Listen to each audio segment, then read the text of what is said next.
ကျွန်တော်ဒီလင်းလက်နေသောငါးမန်းတကောင်ကိုမတော်တဆဖမ်းမိခဲ့သည်၎င်းကိုသမုဒ္ဒရာထဲသို့ပြန်လွတ်ပေးရန်ပြင်ဆင်နေစဉ်မှာပင်၎င်းကကျွန်တော်ကိုရုတ်တရက်ကိုက်လိုက်ပြီးပင်လယ်နက်ထက်သို့ငုတ်ရှုကပျောက်ကွယ်သွားခဲ့သည်ကျွန်တော်ပြန်နိုးလာသောအခါရေအောက်ရှုခန်းများကိုမြင်တွေ့နိုင်နေသည်ဟုသိလိုက်ရသဖြင့်အံ့အားသင့်သွားခဲ့သည်ပို၍မယုံနိုင်စရာကောင်းသည်မှာထိုငါးမန်းကိုကျွန်တော်၏စိတ်ဖြင့်ထိန်ချုပ်နိုင်နေခြင်းပင်ဖြစ်သည်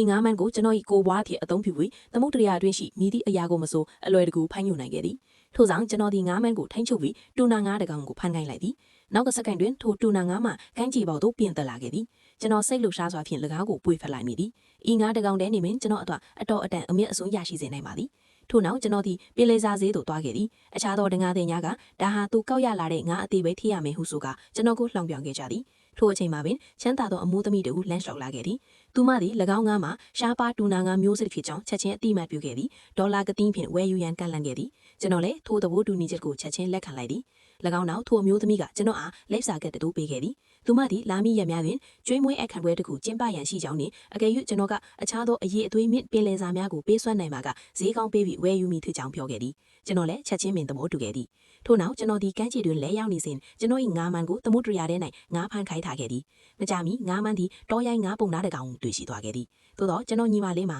ဤအကြောင်းများကိုဘာမှမသိရှာပြီးသူမသည်ကျွန်တော်တနေ့ကုန်နီးပူစာလုံနေသည်ကိုသာမြင်ပြီးဘယ်တော့ငါးဖမ်းဆက်သည်မိဟုမေးမြန်းခဲ့သည်ကျွန်တော်ကမိသည့်ရေပြင်တွင်တန်ဖိုးကြီးငါးများပိုရှိသည်ဆိုသည်ကိုလေ့လာနေခြင်းဖြစ်ကြောင်းပြောခဲ့တော်လေအမှန်တကယ်တွင်ကျွန်တော်ငါးမန်းမှာအလုတ်စတင်လုတ်ကိုင်းနေပြီဖြစ်သည်၎င်းကိုမြင်တွေ့ရတော့အခြားတငါးတွေများကလည်းကျွန်တော်ပြင်းရည်သည်ဟုဆိုကလှောင်ပြောင်ခဲ့ကြသည်ကျွန်တော်ကတော့သူတို့ကိုလှစ်လူရှူထားခဲ့သည်မကြမီငါးပုံသားတကောင်ကမ်းပေါ်သို့ပြန်တက်လာခဲ့သည်ကျွန်တော်ချက်ချင်းပင်ညီမလေးကိုခေါ်ပြီးငါးကိုထုတ်ပို့ခိုင်းလိုက်သည်ကျွန်တို့ဘာမှမလုပ်ဖဲနဲ့ငါးမှာသူ့အလိုလိုကမ်းပေါ်တက်လာသည်ကိုမြင်ရသဖြင့်သူမအလွန်အံ့အားသွားခဲ့သည်နောက်ပိုင်းတွင်ကျွန်တော်ဒီအယောင်ဝယ်ဈေးသို့ပြန်သွားခဲ့ရာချမ်းသာသောအမျိုးသမီးမှာသူမ၏ဧည့်ခံတွေအတွက်ဟင်းချက်စရာများကိုစိုးရိမ်နေသည်ကိုအမှတ်မသိတွေ့ရှိခဲ့ရသည်ထို့ကြောင့်ကျွန်တော်သူမအနားသို့ချင်းကပ်ကခူးလေးတင်ဖမ်းမိထားသောငါးပုံနာကိုရောင်းချခဲ့သည်သူမသည်၎င်းကိုမြင်သောအခါအလွန်ဝမ်းသာသွားသည်တကောင်လင်းဒေါ်လာ3000နှင့်ဝယ်ယူရန်ကန့်လန့်ခဲ့သည်သို့သောအနီးနားရှိငါးအယောင်သမားတဦးကကျွန်ုပ်တို့ကိုကြားဖြတ်နှောက်ယှက်ခဲ့သည်ကျွန်တော်ကသူ့ရဲ့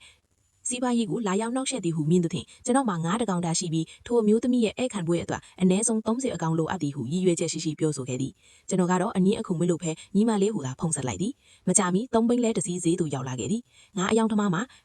အထင်ငယ်သေးစွာကြည့်နေတော်လေကျွန်တော်အုပ်ထားတဲ့အဝတ်ကိုဖယ်လိုက်တော့အခါလဲအပြည့်ရှိနေသောငါးပုံနာများကိုမြင်ပြီးသူမြင်သက်သွားခဲ့သည်အမျိုးသမီးမှာအလုံးပြင်းစိတ်တိုင်းချသွားပြီးဒီကောင်လင်းဒေါ်လာ3000နှုန်းနဲ့အားလုံးကိုချက်ချင်းဝယ်ယူလိုက်ပါတော့သည်ဤကဲ့သို့တွင်ကျွန်တော်၏ငါးမန်းဤကကူညီနှင့်တရက်တည်းနှင့်ဒေါ်လာ3သိန်းရရှိခဲ့ပါသည်